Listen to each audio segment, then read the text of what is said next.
കേവല ഭൂരിപക്ഷം കടന്ന് എൻഡിഎ സർക്കാർ രൂപീകരണ ശ്രമങ്ങളുമായി ഇന്ത്യ മുന്നണി. എക്സിറ്റ് പോൾ പ്രഖ്യാപനങ്ങൾ തെറ്റി. തോൽവി ഭയന്ന് വോട്ടിംഗ് മെഷീനുകൾക്കെതിരെ ആരോപണം ഉന്നയിച്ചവർ ഇപ്പോൾ മെഷീനുകളെക്കുറിച്ച് മിണ്ടുന്നില്ല. പ്രതീക്ഷിച്ചതിനേക്കാൾ മികച്ച നേട്ടം കൊയ്യാനായതിന്റെ സന്തോഷത്തിലാണ് പ്രതിപക്ഷം. എൻഡിഎ മുന്നണിക്ക് വൻ ഭൂരിപക്ഷം പ്രഖ്യാപിച്ച എക്സിറ്റ് പോൾ പ്രഖ്യാപനങ്ങളും പാടെ തെറ്റി. കേവല ഭൂരിപക്ഷം കടന്ന എൻഡിഎ മുന്നണി സർക്കാർ രൂപീകരണത്തിന് ചർച്ച തുടങ്ങി. എന്നാൽ കഴിഞ്ഞ തവണ ഒറ്റയ്ക്ക് 303 സീറ്റുകൾ നേടിയ ബിജെപിക്ക് കണക്കുകൂട്ടലുകൾ പിഴച്ചു. എങ്ങനെയും ബിജെപിയെ വീഴ്ത്താനായി മത്സരിക്കുന്ന സീറ്റ് വിട്ടുകൊടുത്തും മറ്റു കക്ഷികളെ കൂടെ കൂട്ടിയും കോൺഗ്രസ് നടത്തിയ നീക്കങ്ങൾ ഒരു പരിധിവരെ ബലം കണ്ടു. ബീഹാറിൽ തേജസ്വി യാദവും തമിഴ്നാട്ടിൽ DMK സഖ്യവും ഉൾപ്പെടെയുള്ള കൂട്ടുകെട്ടിൽ സഖ്യത്തിന്റെ സീറ്റ് നില ഉയർത്താനായി.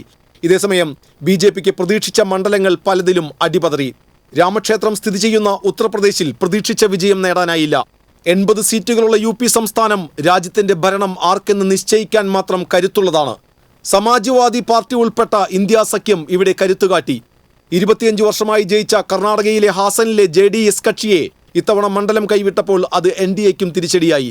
ലൈംഗികാരോപണ കേസിൽപ്പെട്ട പ്രജ്വൽ രേവണ്ണ തോറ്റത്തിനൊപ്പം ഈ ആരോപണം മറ്റ് മണ്ഡലങ്ങളെയും ബാധിച്ചു. എന്നാൽ രാജ്യതലസ്ഥാനമായ ഡൽഹിയിൽ BJP കരുത്തുകാട്ടി. NDA സഖ്യം നിലവിൽ കേവല ഭൂരിപക്ഷം പിന്നിട്ട സാഹചര്യത്തിലും ഇന്ത്യ സഖ്യം സർക്കാർ രൂപീകരണത്തിന് ശ്രമിക്കുന്നുണ്ട്. ഇതുമൂലം ഉപപ്രധാനമന്ത്രി പദം ഉൾപ്പെടെയുള്ള വാഗ്ദാനങ്ങൾ BJPക്കും മുന്നോട്ട് വെക്കേണ്ടി വരും. ഇല്ലെങ്കിൽ വലിയ രാഷ്ട്രീയ നാടകങ്ങൾക്ക് ഇന്ദ്രപ്രസ്ഥം സാക്ഷിയാകും.